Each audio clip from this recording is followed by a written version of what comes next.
మాకు కన్నతండ్రి లేకుండేనమ్మా.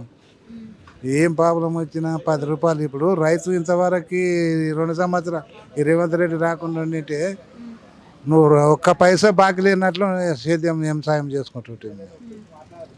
ఇప్పుడు ఈడొచ్చే దళితుడు వచ్చే మొత్తం అంత కంపార్చి ఏ దాంట్లో ఇది కాదు. ఎక్కడ పోతే ఓ 15 రోజులు తిరగాలి. తిరిగి తిరిగి తిరిగి సాప్ అన్నం తినకుండా ఉంటామమ్మ. ఎట్టి పరిస్థితి అయినా 100 రూపాయలు ఊక వేస్ట్ ఖర్చు అవుతాయి. పోవలే రావాలి, పోవలే రావాలి, పోవలే రావాలి, రేపు వస్తుంది అంటారు. రేవంత్ రెడ్డి ఉన్నప్పటికీ కేసీఆర్ ఉన్నప్పటికీ తేడా ఏమన్నా కనసారి అంటే చెప్తుండే కదమ్మా. ఆయన ఏ లోటు లేకుండా మొత్తం టాక్ అయి ఉంటుండే ఇంట్లో. ఇప్పుడు పెన్షన్ వస్తుందా మళ్ళీ నీకు? వస్తుందమ్మా. ఎంత వస్తుంది? 2000. 4000 అన్నాడేమో కదా. 4000 అన్నీ కానీ మరి ఇంక ఈయన ఏం చేస్తాం. ఎక్కతక్క అంటే ఇవి కూడా అది బంద్ చేస్తాడు. కరెక్టా లేదా మళ్ళీ? ఇంకా ఇప్పుడు మాకు పేగలు కాని వెళ్దాం. ఇంకా ఇవేనా రోజు ఇంత చేప నీళ్ళ కన్నా అవుతుంది.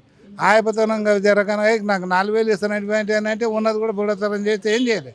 ఆయనని పట్టుకున్నా ఆయన ఎక్కడ ఉంటాడో ఎక్కడ పోతాడో గప్పాలు కొడతాడు. రేవంత్ రెడ్డిది మాత్రం నచ్చలేదమ్మా.